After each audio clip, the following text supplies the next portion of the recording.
సామెతలు 4:26 అన్నాడు, నీవు నడుచు మార్గమును సరళము చేయుము. అంటే ఎలాగా? దేవుని వాక్యముతో నీ మార్గాలన్నీ కూడా పరిశీలించుకోవాలి.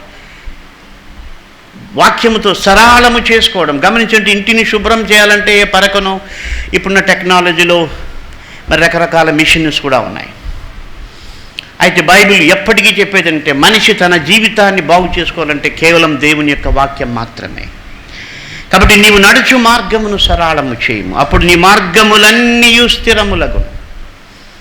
కాబట్టి నీ మార్గాలన్నీ కూడా సరళం చేసుకోవాలంటే వాక్యముతో అవి సరిపోల్చుకోవాలి, అవి సరిగా ఉండాలి.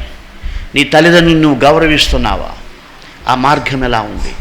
నీ భార్యను నువ్వు ప్రేమిస్తున్నావా? ఆ మార్గం నువ్వు సరళం చేసుకోవాలి. నీ భర్తను నువ్వు గౌరవిస్తున్నావా? అవన్నీ సరి చేసుకోవాలి.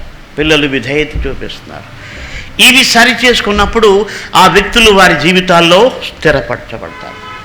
కాబట్టి తల్లిదండ్రులను గౌరవించి వారిని ఘనపరిచిన వారు దాదాపు 100% తప్పక స్థిరపరచబడినట్టుగా మనం చూడగలం. ఒకవేళ వాళ్ళలో ఇంకేదైనా లోపం ఉండి అస్థిరత్వంలో ఉంటే చెప్పలేం, కానీ బట్ తల్లిదండ్రులను ఘనపరిచినటువంటి వారు తప్పక స్థిరపరచబడతారు.